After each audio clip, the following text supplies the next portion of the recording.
dahil nga sa malaking panalo ng Gilas Pilipinas sa Asian Games, lalong-lalo na nung nakaharap nga nila ang China sa semifinals kung saan tinalo nga ng Gilas Pilipinas ang China.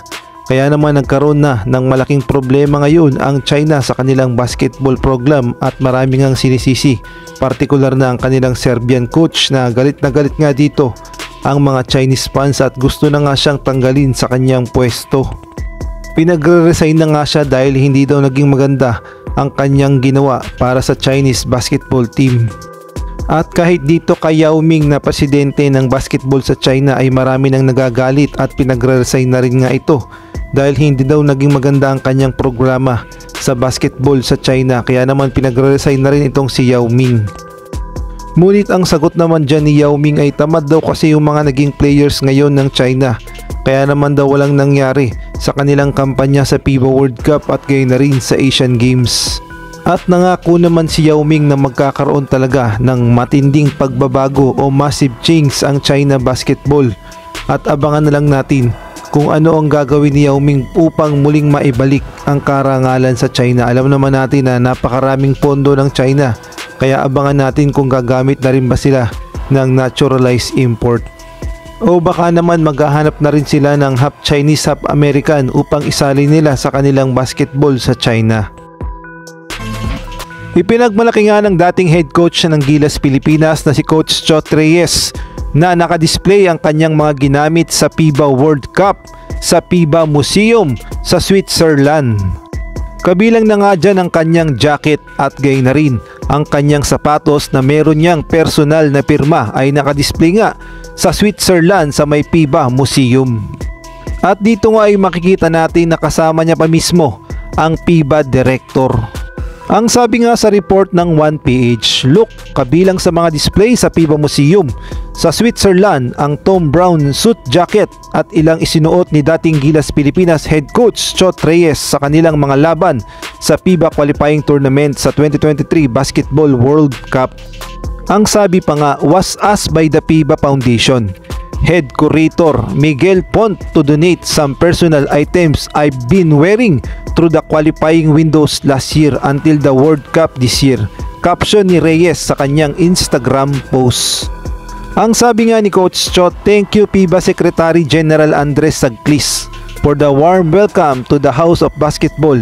Was asked by the FIBA Foundation Head Coach Curator Miguel Pont to donate some personal items I've been wearing through the qualifying windows last year until the World Cup this year.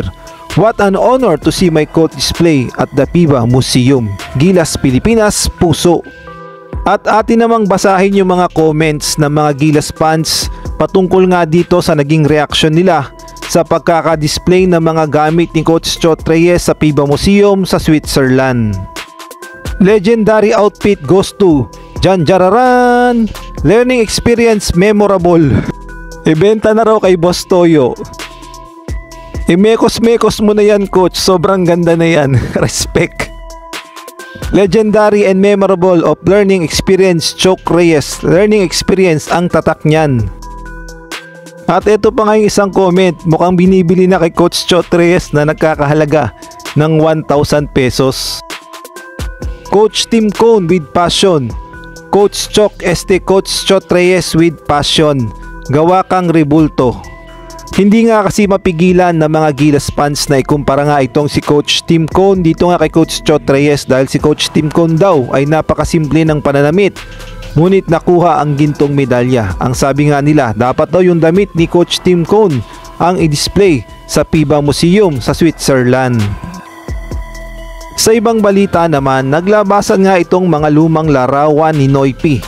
Mukhang nakikipag-inuman nga siya sa isang barangay at hindi pa nga malaman kung saan, ngunit makikita natin na talaga namang sobrang humble talaga ni Justin Brownlee at walang kaarte-arte sa katawan.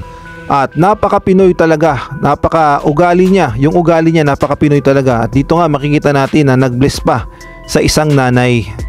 Ang sabi nga ni JJ Helterbrand kay Justin Brownlee, Justin is the only import na walang arte bro. Sipag siya, always positive, very humble, everyone likes him man. Total package. Nakita mo ba yung mga shots niya na he make nung last na bro? Challenge step back, nothing but net. Grabe talaga. Ang sabi naman ni Rico Mayor Hopper, Kumain tayo sa karinderya sa maliit na restaurant, kakain din siya. May mga import na hindi kakain, si Justin Brownlee kakain. Kaya naman masasabi natin na kahit na foreigner si Justin Brownlee at pinanganak sa Amerika, ang puso naman niya at ang kanyang dedikasyon na maangat ang basketball sa Pilipinas ay talaga namang nakakahanga. Kaya naman mabuhay ka Noy P at saludo ang buong Pilipinas sa iyo.